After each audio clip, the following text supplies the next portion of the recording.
What is going on, everybody? This is Slick from Breaking the Clutch, and today I am back with another Halo Wars 2 video. Today we're playing some ranked 2v2s. This is diamond level gameplay. We're grinding for our Onyx. We will have it soon, but it just takes forever to rank up, man. I'm sure a lot of you guys are seeing that, especially you guys on win streaks. Like say, I could play. I think I lost. Presto and I played. We played a lot of games the other night. We played like 18 games and we lost one maybe. I was at a point where I was at Diamond 3 like 60%. And I'd gone up like 6% every single match to get to that point. And then I dropped one game with Dokers due to turrets, and we went down. I think I went down to Diamond 2, like 20%. It was a ridiculous drop, man. Like they definitely need to do a little bit of balance changes with that in terms of the ranking system. Overall, though, I'm really excited by it. If they could change that balance, the only other request I would have would be to show the ranks in the game loading screen. That doesn't mean the leader choosing screen. I mean the one that shows the map. It'll show all players, their leaders, and their colors, as well as their rank overall, but not their skill rank, if you know what I'm saying. Like, say it'll say BtC Slick, Kinsano, red team, red color, and then it'll show my social rating of like level 28, and then it'll show my ranking rating of say Diamond 2. Like that's something I'd really like to see. So what we're doing here, this is going to be a basic strategy here. This is a double jackrabbit opener. Sorry. I'm gonna try to stray away from using the term rush. I think rush is negatively associated with a lot of players. They don't like that term. You know, everyone thinks it's like a cheesy play. It's it's treated very poorly. A lot of people don't like the concept of rushing. They say it doesn't take skill, blah blah blah. You know, that's a huge concept, basically a political debate that I don't want to get into, if I'm honest. But I'm gonna start changing my wording to opener, because as of right now with the meta, the turret meta is way too strong. It's like all you have to do is throw up a couple turrets, and rushes in the first 5 minutes of the game are defended really easily. And I think that's just because the pure strength, the update they did, the buff to turrets in general has been really strong, and it's really helped out for the defense of openers of early game attacks very well. And that's both a good and a bad thing. Just because, say, quick matches, say if I'm more skilled than a player because I know my build's a lot better, I can get a lot more units out early on and I can win. Say like that's kind of hurtful if I'm that kind of player who's skilled. See right here, Atriox or somebody, the Banished, I think it's Atriox, is running a double turret opener here, assuming that double Kinsano is going to run Jackrabbits. That's a great play from him. So you're going to see kind of how I react to this. I'm going to get into the gameplay now. Sorry for sidetracking there. A lot to talk about with the latest patch. I hope you guys enjoyed the Prophet Planet Side podcast we dropped this week. Please check that out. Let us know in the comment section below of that video or this video, whatever. You know, I read all the comments. I always respond to you guys as best I can. So does Nick. You know, just give us your 2 cents on that. That's something that we'd like to do, say weekly or bi-weekly, where we just kind of talk about whatever's on our mind. You know, it's just kind of like a BTC open forum. If you guys ever have topics you want us to talk about as well, like you're interested in our opinions on something, you just let us know. But anyway, back to the game as it is.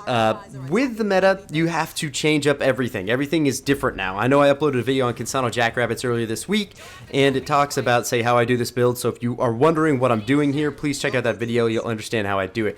Basically, it's based off of Kinsano's redline and turret leader powers that you get fairly early in the game, and it's just based around that. That's some silly unit control there with that Marine, goddammit, Slick. So exactly this, you'll see that both UNSC and Banished leaders have opted for turret openers. This basically slows down the game from the start. If you open with turrets now in the current meta, you are in such a good position just to turtle. It is ridiculous. Those turrets are good for early game, middle game, late game. They are ridiculous. If you want to just build an army and sit at your base, you can make a game go on for an hour if you want to, just like that. And of course, with the ranking system out, if you have a game go for an hour and you only gain 6% of a level after that, that is just complete horseshit. I'd say Press and I played 2 games last night for certain, and there were 2 hours total elapsed between those 2 games. It was absolutely ridiculous. It was tough. We gained 12%, I think, off of both those games, and it just hurts, man. It hurts to play an hour-long game only to get that far of a rank. That most certainly needs to be adjusted. I touch base on that again. I'm rabbit trailing again. I'm sorry. Back to the game. So we're running Jackrabbits, like I said. Basically, since our rush was stopped, we need to make sure that we control our units much better. So what we're doing with this is we're making sure that we take all the power nodes on our side of the map. We're going to make sure that they don't have mini bases, just like I did right here, making sure that blue doesn't have a mini base, making sure that they don't expand early and all that. That's our goal right now with our jackrabbits. And as you're going to see, as soon as we notice that the turrets are up, our jackrabbit production halts entirely, completely stops. So one thing I've been trying to do recently after this gameplay is switch right into Marines, because as you can see, my eco is so good running 2 bases right now. I have so much supply, I need to be turning that into different things. Right there, I throw a generator down, I'm starting to prepare. I have a generator up on the mini base. That's really not a wise decision. I wouldn't recommend that, because the mini base is easily accessible from their players, and it's a lot of money. It's 500 supply to build that bad boy, and it's gonna die most likely because their units can just walk 2 feet out their base and just completely destroy it. So always build your generators at your home bases, guys. This is a rookie mistake. I think I just did it just assuming that these kids are bad, but they actually turned out to be pretty reasonable fight, just because of their turret play. So as you can see, we're taking all the power nodes on our side of the map. Jackrabbits can capture enemy power nodes. Keep that in mind, guys. That's incredibly important. You do very well if you just constantly remember just take down their power nodes just to make sure they don't have them as a great play. As you're going to see here, I'm moving up my jackrabbits to defend this mini base. That's what I get for throwing a generator there. Like I said, rookie mistake because of this. And look at that play. Awesome play out of this guy. He throws down some mines there. That's definitely Atrioxon, right? Atriox throws down some mines there, so a bunch of my jackrabbits do fall. Luckily, support drone will help save a couple of those. He's going quad turret on his main now. And as you can see, I tell the Presto, I was like, yo, Presto, we need to make sure that he doesn't expand or anything. I'm always using the flares on the map. Wish they were colored. Another complaint. Presto is pushing up to that other mini base on blue side to make sure that he's still not expanding there. We're still good to go. So as of right now, Presto and I are double based. We have units on the map, very mobile units. We don't have turrets defending because we didn't need to spend that economy because we've contained the enemy team to this. Now, a good player or good team in general will immediately opt in to lock their base, build a bunch of units, and start an army before anything else. That's the first thing they'll do. They will potentially bring that army out to try to expand and defend an expansion. That is my #1 recommendation, and that's just that's the best way you should do it. If you're turtling, build an army up with these turrets. It's easy to do, and then you push out and try to grab an expansion to defend it. So as you can see, I'm telling Presto, yo, look, he's throwing up a shield gen. He's not doing much of anything else. If we get a sizable force out, we need to attack the banished player first because banished bases are much weaker, as well as our army composition we're about to make is based on that. So what I've been doing is I've been running jackrabbit play, support drone. If there's a banished, if there isn't a banished leader, I run a couple jackrabbits and I don't upgrade to support drone. My reason for that is because I need to tech my base up and get units out quicker than the enemy turtler. As you can see, I'm doing exactly that. I've saved up so much money. I'm building another generator just so I can begin this tech swap into more units. So I go jackrabbit directly into flamehog play and cyclops play, flamehog play and sniper play, or flamehog play and something else. Okay, I'll do wolverines too, whatever works.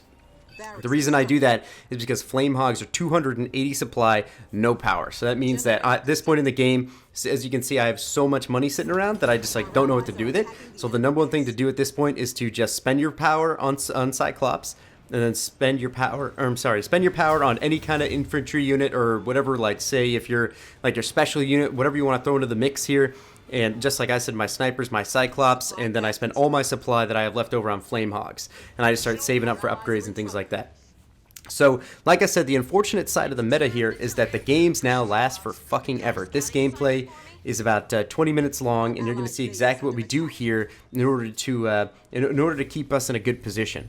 So, as I said previously as well, I'm starting to move all my units around the map. Just keep those jackrabbits mobile as much as possible. Just go around, check all the bases, make sure they're not expanding, because the longer you're ahead with the double expansion, the better position you are for a longer point in the game. So that's pretty self-explanatory. Another thing you need to do while playing Banished as UNSC is keep those jackrabbits alive and throw some jackrabbits in your mix. Because Banished players, especially with Shipmaster, will run a lot of cloaked play, so you need to be able to see what's going on the map. As you're going to see, Light Blue is going to push out and engage a little portion of my army. That's a few Cyclops. Unfortunately for him, I saw that he was going a... look at that. It absolutely just melts all those units, man. Cyclops are so good. I saw that he was going vehicles, so I'm starting to just pull all my units together to challenge these Marauders. If I can take out Light Blue's army right now, then we're in such a good position. As you can see, I've only lost a couple Cyclops in this, and I have so much money saved up for my double base that I have a lot of room to play with. He does a great job there. He actually puts he puts his Chosen right inside of the garrison to prevent me from doing any damage with that. As you can see right now, we're pushing up. We see blues going straight up infantry. So from this point, I'm pretty sure what I do is I say, yo, presto, I know you're going hornets right now, but I really need you to do is tech right into snipers, because a lot of infantry units is going to do a number on my cyclops for certain. He threw some Cyclops in his mix knowing that we're UNSC, so that's such a good play from him, because those Cyclops will just melt my Warthogs, no problem. Another thing, at this point, you'll see my supply and power, man, they're just really just shooting up like crazy. What I need to do with my power right now is upgrade my Expo to get the extra 2 slots, throw down another garage, throw down another barracks, throw down a war council, just start doing all kinds of things to just start upgrading my army in general. As you can see, there we go. I finally upgraded my base right there. And I'm sorry, it's not actually called a war council for UNSC. That's pretty ignorant. So what I need to do is focus on upgrading my army size more than anything else, and then of course getting Kinsano out. Even though she's not that useful, she's good to have in the army. I have way too much supply, and then as soon as I do that, I can also do unit build time increase as well, and just kind of mass flame Warthogs and Cyclops to take out that banished guy. Because presto, with all the hornets he has and with the snipers he's making, we're going to have a great opportunity here to just take the lead. As you can see right here, we're still doing a great job of containing.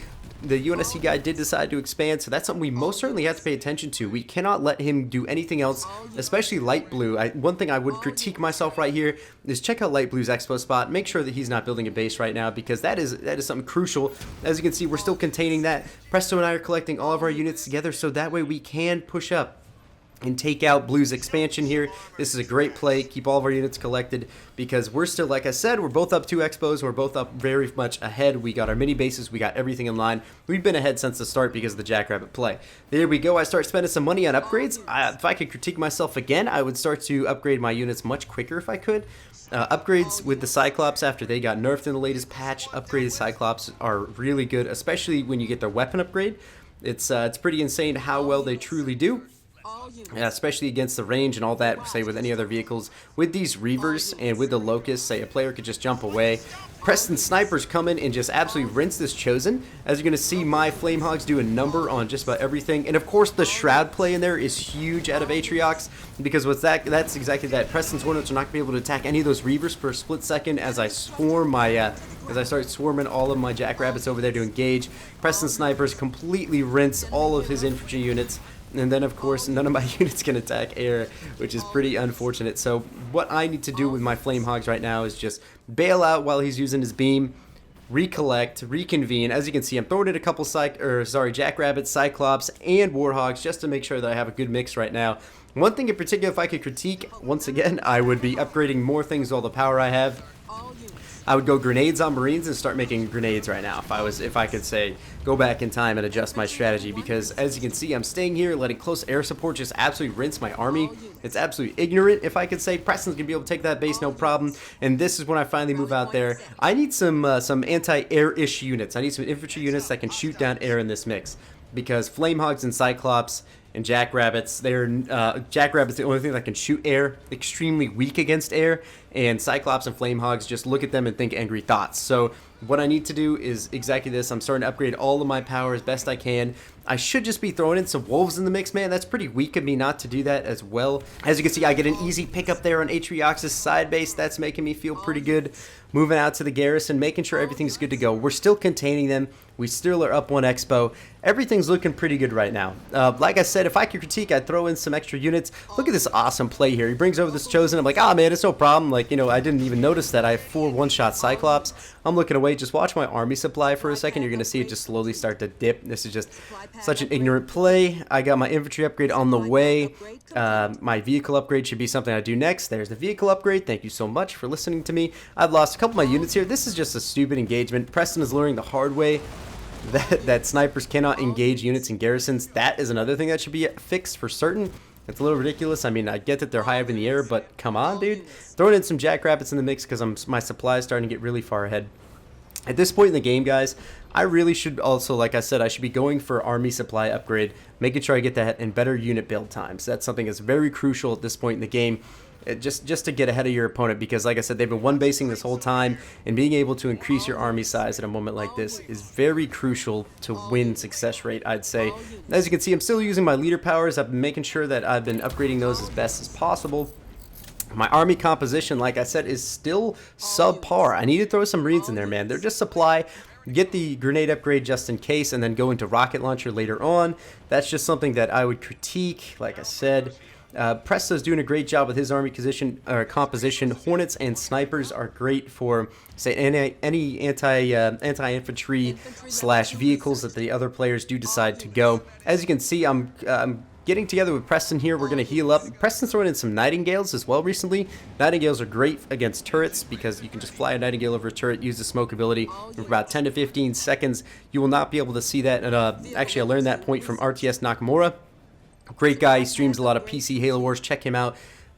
If you haven't heard of him before, he's all over the Reddit. He's all over the Discord. Great guy all around, it seems. So great for the strategy tip there. Fly your Nightingales over the turrets. Drop the smoke. For 15 seconds, you won't get touched. It's great. For shields in general, shields are a little ridiculous in my opinion. They just take too long to drop. And I definitely think they need some kind of change. I think they should change a little bit more in, say, color. But of course, as you can see, the white bar is dropping down. We're going to take the shield out relatively quickly. But those turrets, man, Preston's job individually is to take out turrets as much as possible. Here's a double Inferno play to kind of assist with the turrets and shield gens. As you're going to see, look how fast all these buildings drop, man. That's just a little crazy. They drop a heal, though, which basically negates both of that. Preston does a great job picking up that mine. Here we go. We're shifting all of our units over to engage. Looks like the entire blue army is pushing up that ramp. I'm doing a great job here of keeping up my production. Still slightly irritated, though, man. I really need to get some. I need to get the army upgrade. I'm surprised I'm not doing it. Just Jesus Christ, man, that's kind of annoying. Preston drops a napalm strike to do some more damage on that. Preston, you need to get over me. Thank you. When you're in big engagements like this, guys, keep your army together. As you can see, they're pinching us from both sides. Okay. Reavers are coming in from this side. I'm going to engage the Reavers. Preston should be focusing on other things. There he goes. He's backing up. This is very crucial, man. At this point in the game, it's make or break. It's as long as you keep your army alive, whoever army is the biggest at the end of the fight is usually the team that comes out on top at the end of the day. There I go, managing my power. I'm finally going to upgrade that to make sure I get a little bit better power, better units, better tech. At this point, it's pretty good. I'm going to drop a napalm strike on these Reavers. Oh, that's a pretty weak-ass napalm strike. Okay, it does a little bit of damage because he does a misclick, drops him some ODSTs right into the napalm. So, you know, my foresight there, being a magical genie, I did a good job there foreseeing what was going to happen. Preston has been destroying that dude's base the entire time from this throughout this engagement. He's still kept a lot of his Hornets alive, cycling new Hornets in.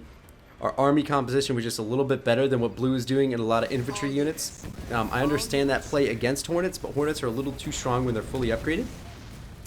Preston and I start dropping in turrets just to help out a little bit more because most of my army is coming across the map right now. Very slow. I need Preston's help here for this. I'm not sure why he's just doing that. I understand you got to kill the base man, but don't let me lose my army size. Like I said, it's crucial to keep both your armies together in 2s and 3s even.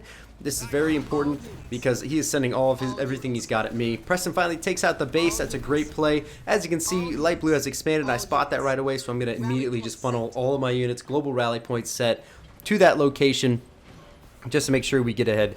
So like I said, guys, this is pretty much game at this point. Both army sizes together, Preston and myself, taking out one base is very important. Like I said, Banish is the one you want to choose in a 2v2 if they're Banished human, just because Banished bases are a little bit weaker and easier to deal with, man. Quad UNSC turrets is a little too overpowered at the moment, so especially with Siege turret, man. I don't know if you guys have run into that yet, but that's just absolutely ridiculous. So Preston and I do a great job here of monitoring the situation, choosing the right army composition, assuming what they had to do, what they were going to do in terms of units, and just kind of taking hold of the game. Containing them was very important. You know, we've talked a lot about containment in games on this channel, just making sure that we keep them on one side of the map, making sure they can't do anything much. But anyway, guys, this is my situation. If the rush fails, if the opener fails, this is what you have to go into. You have to be very quick to make a swap at this point in the meta. Decide right away, okay, I want to do this, I want to do that, and this pretty much just every play we made forced both players into resignation after we took out that guy's base. So anyway, guys, thank you so much for watching. I hope you enjoyed this. I just wanted to prove to you guys that that our rush isn't the only thing we do, that we do mix things up. I've seen a lot of comments saying, hey, do you do anything else other than rush? And in actuality, we do. I don't call it a rush anymore because it's more of an opening play to, you don't have to always rush, you can just kind of change up, contain your enemy if you need to, and you don't necessarily win in 6 minutes every time. So anyway guys, thank you so much for watching. This has been Slick from Breaking the Clutch. I hope you're enjoying the new meta. I hope you're doing okay in the new meta because I know I'm struggling a little bit. Thank you guys so much for watching. Slick from Breaking the Clutch, and we'll see you guys next time.